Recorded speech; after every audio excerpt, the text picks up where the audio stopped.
I was teaching in the Masters of Public Health program at the American University of Armenia before I came to Columbia, and the largest class size I had ever had there was 22 students. So I teach, one of my classes is 80 students and the other class is 60 students. I do have some smaller seminar classes throughout, but I had to learn a new way of teaching because I really had wanted to run my 80-person class like a seminar, but it doesn't work that way.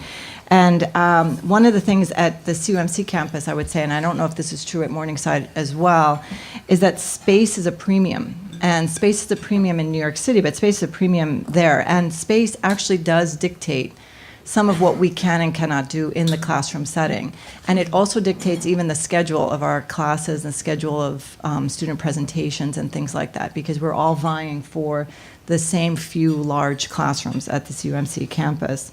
But the idea of size and class size is something that the Center for Teaching and Learning has a number of series of seminars on. I've learned a lot about engaging students even in a large classroom setting, engaging them in activities by breaking them down into smaller groups. And that has been very helpful. The other thing I would say to those of you at CUMC, I don't know what you previously taught, but teaching students of public health and I'm teaching public health and population research methods to students that are not majoring in those things. So these are required courses for them, but their focus is on clinical graduate study and clinical work. So what I've learned to do is to find key moments of intersection between public health and clinical practice, and that seems to have really worked throughout the components that I teach. I came to Columbia having taught for a number of years at a variety of different schools, and I've taught both undergraduates and graduate students. And my experience with undergrads before I came here was that you really had to work hard to engage them, and that you had to provide lots of incentives for them to do the work and a lot of accountability sort of baked into the assessment. And I was really pleasantly surprised here. The undergrads that I teach are very independently motivated. They're very enthusiastic about learning.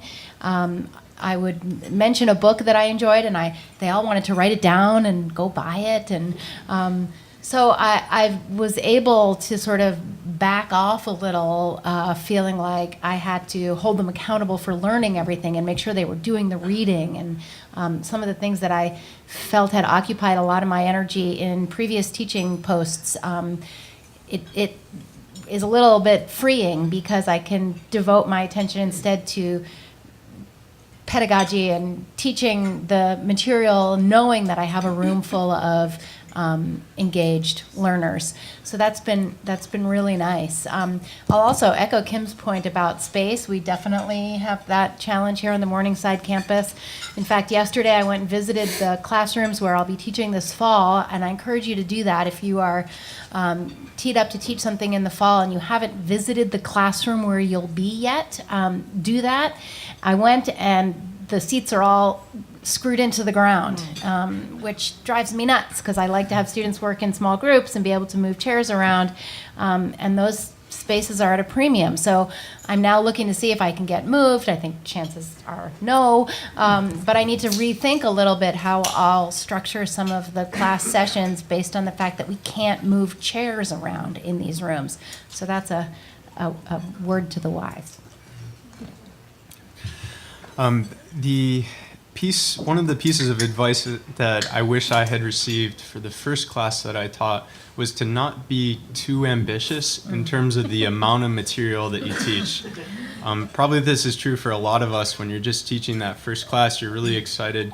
You want to include all the knowledge that you have within this space in that single course, but I think that can be a big mistake. I think the first time that I taught my first course, which is also a larger graduate size course, I just tried to cover everything in terms of scope and the level of detail. And I found that, especially for the first half of that semester, I was just cramming so much into a given lecture and not leaving maybe enough time for question and answer and for trying to probe and assess, see how much the students were really understanding the material. A related note, I would say for the first year in particular, I would put way too many questions on the exams as well. So try to scale things back a little bit. I think it's, from my experience anyways, it's better to err on the side of scaling back a little bit in terms of the amount of material, and then build up as you see fit and as you better learn about your audience and the students that you're working with. The downside of going last, the first thing I had on my list was less is more. Likewise, when I started, I was cramming everything because clearly everything that you needed to know about health systems had to be in that first lecture. And something that I've learned, and really through the support of CTL, is kind of really knowing what it is you want to achieve and then working backwards and really thinking about what is the session, how are you going to achieve it, and okay, well, what are the few things that I need to do? And then let the students do the work. You don't have to do all the work. So get them to answer the questions, get them to engage with the materials. One of the things that I found really helpful is to provide students with a very clear arc of the course, that they know where this course is going, that they know where each session fits in. And even if you have one of those survey courses where you have different lecturers coming in, provide the thread so they know just how this all hangs together, because I think there's nothing more frustrating than having random people come in and talk. And I found that was really important. And then finally, just to set expectations quite early. Again, the first thing I did was give heaps of resources and then ask them to read it, but never really work with them in class. And now what I do is make sure that whatever readings, whatever things they have to prepare ahead of class, we talk about in class. And set those expectations early so that if they haven't done the readings, it affects how they can actually work in class. So I think those for me were the important things. And finally, what I've learned in time is get students to make sense, see how students are making sense of the class itself. So I do a lot of reflections, and right at the end, I often get students to find innovative ways of pulling the course together, reflecting on what was important for them. And over the years, they've diagrammed this, they've literally drawn it out.